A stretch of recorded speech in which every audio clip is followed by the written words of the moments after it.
No wonder a lot of vulnerable Democrats are staying away from President Obama. They don't want him anywhere near their states, districts, you name it. A new poll showing a significant number of Americans plan to vote Republican in November, strictly because of the president and his policies.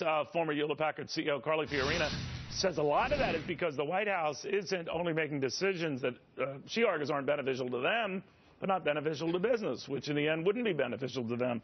Carly, how bad is this getting? Because I do see that this old argument against fat cat CEO, clueless, tax dodgers and the rest, it gets old after a while, and now it's evidencing itself in polls that show people trust the government, and that is the White House, a whole lot less than they do the CEOs the White House is bashing.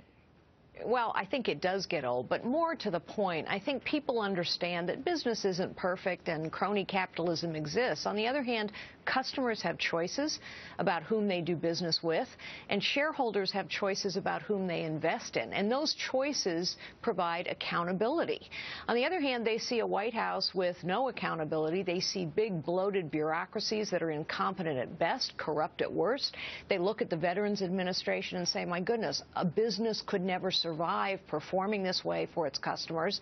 And then I think foreign policy enters into it, because whatever you think about the wars in Iraq and Afghanistan and how we got there, what people can see is that this president doesn't understand that timing matters. You know, he's bombing ISIS now in Iraq. It's making no difference by the Pentagon's own admission. Had he done it 4 months ago, it would have made a difference.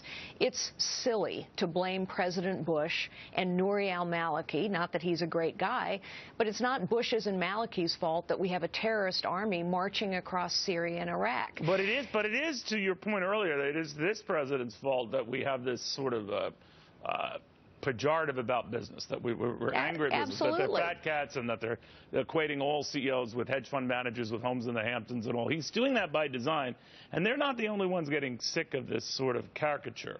The American people seem to be. Well, and it's also doubly hypocritical for Obama to be making that case, because, of course, we know that when you have a lot of regulatory complexity and a very complex tax code, who benefits from that? Big business. In other words, it is policies that make crony capitalism worse. It's the Federal Reserve printing money that makes the stock market go up. I'm sorry, does he get any run for the money than saying a Walgreens or a company that's trying to take advantage of a tax loophole, an inversion loophole, is evil? Obviously Walgreens shelved that initial talk and plan, but it is out there. It is a legal option companies have.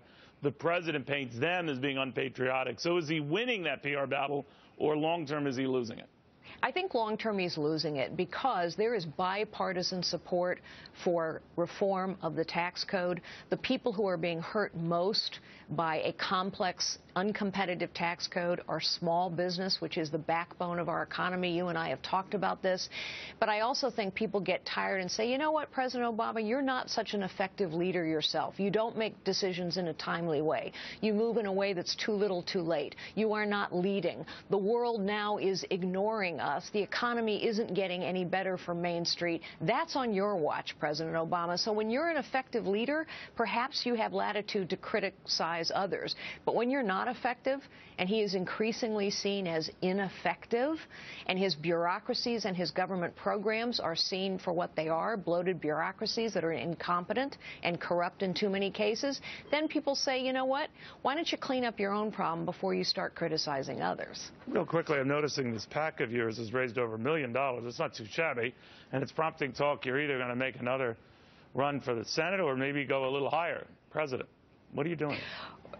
Well, right now what we're doing is really focusing on a grassroots effort in 6 swing states: Virginia, North Carolina, New Hampshire, Michigan, Colorado, and Iowa, states where we can win Senate seats, where we need to win Senate seats, and where women are going to make the difference. So this isn't about Carly Fiorina setting the stage for something bigger. No, this is really about women talking to other women about why conservative and Republican policies lift all of us up, men and women. And we know that unless we can close the gap between women who vote Democratic and women who vote Republican, we're not going to win these key Senate seats. It's a very good point.